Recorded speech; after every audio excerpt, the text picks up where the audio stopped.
함께 보실 말씀은 신약성경 에베소서 4장 25절에서 32절의 말씀입니다.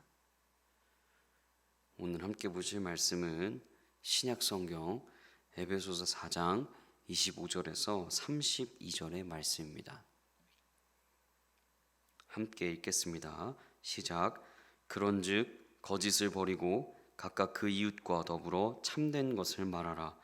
이는 우리가 서로 지체가 됨이라. 분을 내어도 죄를 짓지 말며 해가 지도록 분을 품지 말고 마귀에게 틈을 주지 말라. 도둑질하는 자는 다시 도둑질을 하지 말고 돌이켜 가난한 자에게 구제할 수 있도록 자기 손으로 수고하여 선한 일을 하라. 무릇 더러운 말은 너희 입 밖에도 내지 말고 오직 덕을 세우는데 소용되는 대로 선한 말을 하여 듣는 자들에게 은혜를 끼치게 하라.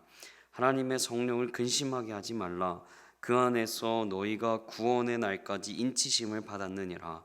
너희는 모든 악독과 노함과 분냄과 떠드는 것과 비방하는 것을 모든 악의와 함께 버리고 서로 친절하게 하며 불쌍히 여기며 서로 용서하기를 하나님이 그리스도 안에서 너희를 용서하심과 같이 하라. 아멘. 에베소서의 주제는 성도들의 구원과 교회의 설립 목적에 대한 이야기를 에베소서는 쭉 이야기하고 있습니다. 오늘 본문은 새 사람을 입은 성도들이 실천해야 할 윤리적인 지침들을 이야기하는 겁니다. 윤리적인 지침. 자, 오늘 저는 본문을 통해서 서로 지체가 되기를 원하는 하나님을 묵상했습니다. 서로 지체가 되기를 원하는 하나님. 오늘 본문 25절은 그런즉으로 시작을 합니다. 즉 앞단락을 살펴봐야 함을 알려줍니다. 앞의 단락은 이런 내용이었습니다. 앞서 바울은 에베소 교회 성도들에게 더 이상 이방인들처럼 살지 마십시오. 옛사람을 벗어던지고 새 사람을 입은 존재입니다 라는 것을 알려줍니다. 그래서 오늘 본문은 새 사람을 입은 그 성도들이 실천하고 살아가야 할 삶의 지침을 이야기하고 있는 것입니다. 그 첫 번째가 바로 25절입니다. 25절 새 번역에는 이렇게 쓰여 있습니다. 그러므로 여러분은 거짓을 버리고 각각 자기 이웃과 더불어 참된 말을 하십시오. 우리는 서로 한 몸의 지체들입니다. 새 번역은 이렇게 쓰여 있습니다. 여러분, 거짓은 무엇입니까? 우리가 거짓이라고 하면 거짓말을 먼저 떠오르기 시작합니다. 그리고 그 당시에 거짓이라고 했다면 성도들이 이방인의 삶, 이방적인 삶을 살았던 거짓의 삶을 얘기할 수 있습니다. 또 당시에 거짓이라고 하면 욕망을 따르는 삶, 세상을 따르는 삶, 그것이 바로 거짓입니다. 즉 무엇입니까? 하나님을 따르지 않는 것입니다. 그런데 우리는 이 문장을 보면서 생각나는 사람이 있을 수 있습니다. 아, 그래, 거짓? 어떤 사람이 참 거짓되지. 아, 욕망을 따르는 삶? 아, 다른 어떤 사람은 그렇지. 라는 우리를 생각하지 않는 다른 사람을 먼저 생각하는 경우가 있습니다. 아, 누구누구 그 녀석, 그 사람 참 거짓말 그만해야 하는데 그 사람 아주 거짓이 많지 하는 그런 생각들을 할 수 있습니다. 정작 나는 포함되지 않고 말입니다. 그런데 중요한 것은 그 거짓 속에 우리가 있을지 모른다는, 그리고 우리가 있을 수 있다는 자각을 해야 한다는 것입니다.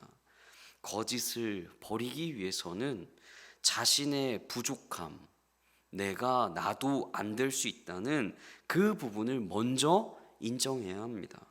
그리고 성경에 방금 이후에 말한 것처럼 25절의 뒷부분에 더불어 참된 말을 하십시오 라고 새 번역은 쓰여 있는데요. 참된 말은 무엇입니까? 옳은 말입니다. 내 욕심을 가미하지 않은 말, 북돋는 말 혹은 세우는 말, 하나가 되는 말, 그런 말들입니다. 여러분, 교회가 무너지고 교회가 나눠지는 것은 어떠한 진리 때문에 중요한 진리 때문에 나눠지는 게 절대 아닙니다. 말 한마디로 교회가 아파집니다. 말 한마디로 교회는 분열이 됩니다. 말 한마디로 교회가 나누어집니다. 참된 것을 말하는 것은 세워주고 하나가 되게 하는 말을 하라는 것입니다. 그리고 서로 지체가 되기 위해서 거짓을 이야기하지 말고 참된 말을 하라라고 이야기하고 있는 것입니다. 그런데 여러분, 우리가 이것이 정말 가능합니까? 하고 싶다고 해서 거짓말과 항상 세워주는 말을 할 수 있습니까? 잘 안 됩니다. 잘 되지 않습니다. 그래서 바울이 또 이야기합니다.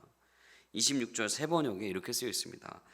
26절 27절입니다. 화를 내더라도 죄를 짓는 데까지 이르지 않도록 하십시오. 해가 지도록 노여움을 품고 있지 마십시오. 악마에게 틈을 주지 마십시오. 말로 우리가 거짓을 이야기할 수 있고 혹은 말 때문에 우리가 화를 낼 수 있습니다. 그러나 화를 낼 수 있지만 죄를 짓지 말라라고 이야기합니다. 그 기한을 정해줍니다. 해가 지도록 품지 말라 표현합니다. 여러분, 왜 해가 지도록이라고 표현했을까요? 유대인들은 해가 질 때 하루가 시작됨을 이야기했습니다. 그러니까 새 날이 시작될 때, 해가 저물 때가 시작되는 그 시간이기 때문에 새 날이 시작될 때 분노로 시작하지 말라라고 이야기하는 겁니다. 결국 분노 속에 시작되는 그 새 날이 28절에 뭐라고 얘기합니까? 악마에게 틈을 주는 것이다 라고 이야기하는 겁니다. 악마가 우리에게 하는 일은 바로 틈을 내는 일입니다. 한 사람과 한 사람 사이에 틈을 냅니다. 견고한 사랑 속에 있다면 그들이 틈을 낼 수가 없습니다. 그러나 악마가 틈을 내는 아주 중요한 그 키는 바로 분냄, 화를 내는 것입니다.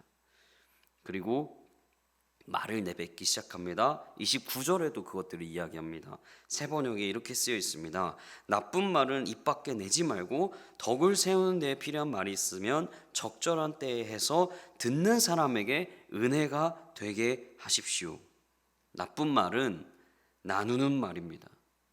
진실을 왜곡하는 말입니다. 맥 빠지게 하는 말입니다. 탓하는 말입니다. 그러나 덕을 세우는 선한 말은 무엇입니까? 진실한 말, 통합하는 말, 하나 되는 말, 북돋는 말, 세우는 말을 하는 것입니다. 그러니까 듣는 사람들이 격려를 받는 겁니다. 공동체 안에 서로 선한 말을 할 때 공동체는 공동체 안에 계속 머물고 싶은 그런 마음이 드는 것입니다. 그것이 바로 덕을 세우기 위해 말을 하는 것입니다. 앞에서 말한 모든 말들이 사람을 아프게도 하지만 누구도 아프게 되냐면 그 나쁜 말들이 어디까지 가냐면 30절 세 번역엔 이렇게 쓰여 있습니다. 하나님의 성령을 슬프게 하지 마십시오. 여러분은 성령 안에서 구속의 날을 위하여 인치심을 받았습니다. 혹시 우리의 행동이, 우리의 말 한마디가 하나님의 마음을 아프게 할 수 있다는 것입니다. 하나님이 슬퍼하십니다.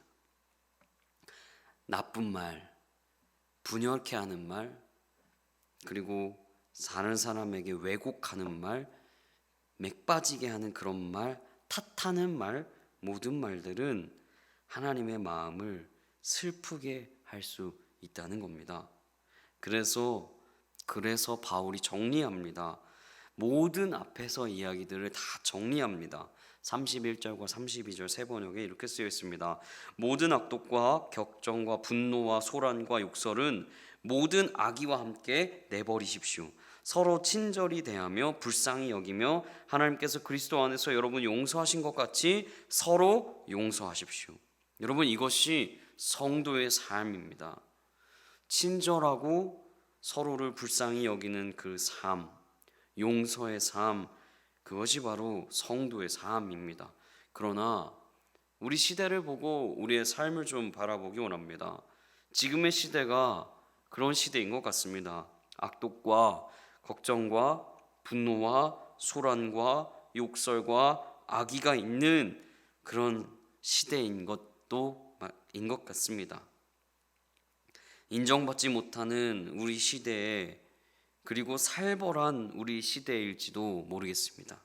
그러나 교회는, 그러나 그리스도인은, 그러나 우리는 서로 친절하고 불쌍히 여겨주는 서로 지체된 성도의 삶을 하나님과, 그리고 바울 사도는 우리에게 권면하고 있는 겁니다. 그런 삶을 살지 말라.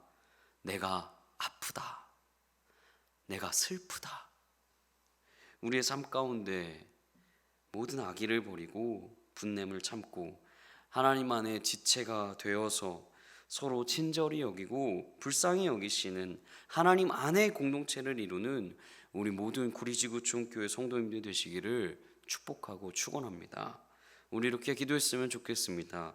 첫 번째로는 하나님, 우리의 삶에 분냄과 악의와 우리의 말로 다른 이들을 상처 준 것들을 하나님 회개합니다. 용서해 주십시오. 두 번째로는 하나님, 서로 지체되어 서로 친절하고 서로 불쌍히 여겨주는 하나님, 우리 공동체 될 수 있도록 아버지 함께하여 주시옵소서. 이렇게 기도하도록 하겠습니다. 기도하겠습니다.